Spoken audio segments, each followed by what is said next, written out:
Have you ever binge-watched Netflix for an entire weekend and called it self-care? Yeah, me too. Well, this video is a confession of all the horrible things I've done in the name of self-care. Without realizing it. We all crave self-care, but the line between pampering ourselves and self-delusion can get blurry fast. Have you ever missed out on a professional opportunity under the guise of mental health when it was really just avoiding a challenge? Or maybe you ghosted a friend because self-care meant prioritizing your alone time. And is this actually relaxing, or am I just avoiding the looming disaster of sending my job applications? Yeah, you guessed right. But don't worry, I'm not going to be pointing any fingers here. I simply want to tell you about some questionable choices that are made in the name of self-care, in the hopes that it can help you avoid making the same mistakes.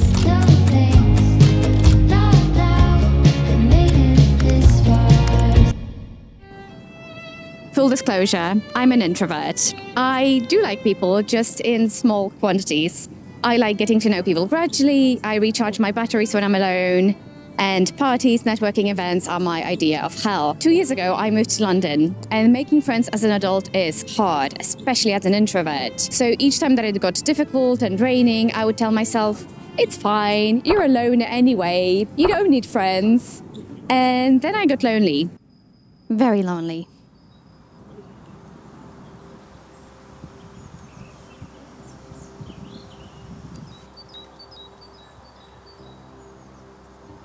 Here's the thing, meaningful connections, so friendships, romantic relationships, take time and effort. They require us to go outside of our comfort zone, and that's what makes them special. It's okay to have alone time and figure things out, but self-care also means knowing when this alone time turns into self-isolation. We all need connection, and you need the world, and the world needs what you have to offer. So, inspirational music, please. Go out there and make some friends. Talking to myself here. Well, I wish this could count.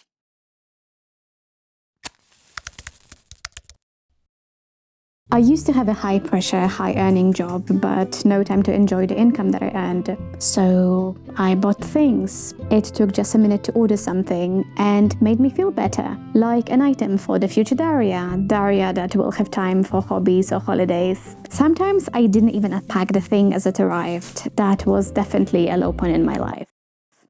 I think this is exactly what's wrong with today's consumerist, egocentric culture. Brands got so good at embracing self-care that it seems like every day is treat yourself day. There are a few problems with this mindset. First of all, draining your savings or jeopardizing your future financial stability is not self-care. It's reckless. Financial responsibility should always be part of self-care, so having an emergency fund, saving up for retirement, or maybe even learning how to invest. I'm currently reading this feminist guide to investing. If this would be of interest as a separate video, definitely let me know. I also think that social responsibility and environmental awareness should be part of self-care. If our planet is not doing well, it's going to be very hard for us to do well. I mostly shop secondhand now, for example on Vinted. I'm spending much less, I'm contributing to circular economy, and I feel great about it. Don't let the world convince you that you'll only be happy once you treat yourself to something, because that purchase will only temporarily fill in the emotional void, and that feeling is very fleeting. I now choose to fill up my cup by prioritizing my deep-seated needs, so genuine connection, time in the nature, or just the pure joy of hobbies. A while back, I applied for a job that was definitely a dream job, but definitely a stretch, so I did not even expect to hear back.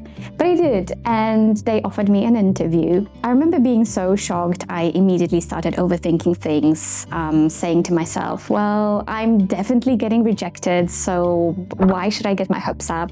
Why should I get invested in this? And I think I spent more time managing my feelings of potential rejection rather than preparing. So the day of the interview, I did horribly and did not get the job in the end. Looking back, that was definitely self-sabotage.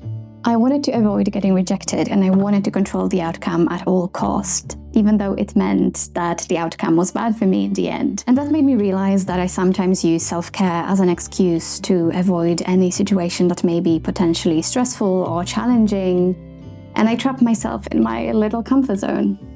I feel like sometimes we sabotage opportunities because deep down we don't feel like we truly deserve them.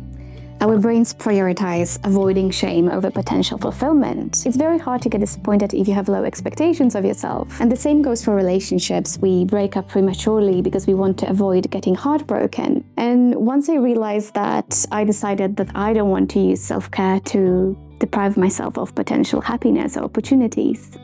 So take a risk, take a chance on yourself, on somebody else, even though it means being uncomfortable for a while.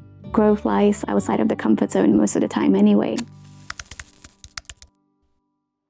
Like most people, I battle with some doubts, anxieties, I have a bad day here and there. But here's the weird part. People who know me from daily interactions wouldn't be able to tell a thing. Each time I mention something about feeling a bit down, they are like, "Oh, no way, you're always smiling." And I know I'm not alone in this, so why do we do this? Why do we act like we're feeling great when we're clearly not? Well, myself, I would much rather share positive emotions rather than negative ones. Knowing how painful anxiety or sadness can be, I don't want to spread them. Then there is this whole optimists live longer thing. I bought hard into this, probably way too much. For some people, this habit of blocking emotions stems from childhood. Maybe they were told that certain emotions were bad, or expressing them through crying meant punishment. But here's the thing. Those blocked emotions don't vanish. They are stored in the body waiting to be expressed. And for the body to suppress them takes massive amounts of energy, which leads to decreased immunity and chronic inflammation, even illness. It's a bit as if you had a toothache and didn't want to go to the dentist to treat it, and then this toothache went from bad to worse and you had to remove your tooth altogether. And I'm not trying to say make somebody sad just because you're sad or make anyone an outlet for your negative emotions. I think way too many people use the shield of their mental health issues to mistreat others.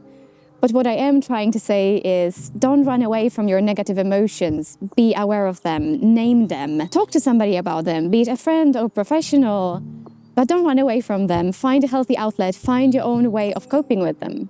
It helps me to think of negative emotions as a dark tunnel.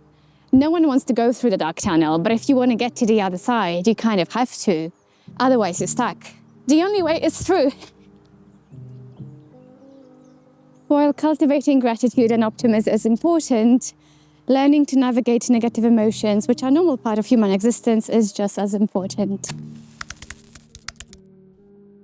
At some point, I embraced personal development as the core of my self-care philosophy, because self-care means that you always strive to be better, you want to fulfill your potential, you never let yourself down, right?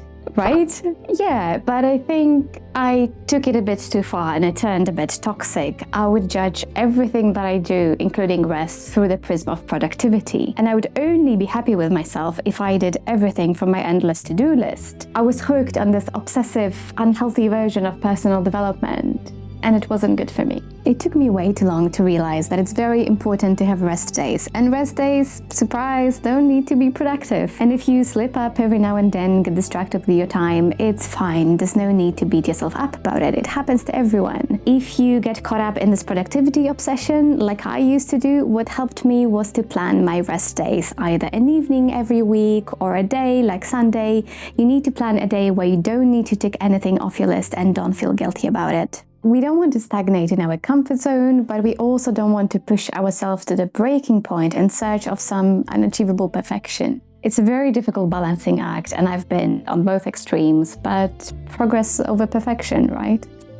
This journey's been such a roller coaster. I've fallen into so many self-care traps, and each one of them's been a valuable lesson. I'm now trying to find a more balanced approach where I embrace my introverted nature, but I build genuine connections. I seek experiences over possessions, make sure to have quality rest while pushing myself where I need to. It's definitely a work in progress.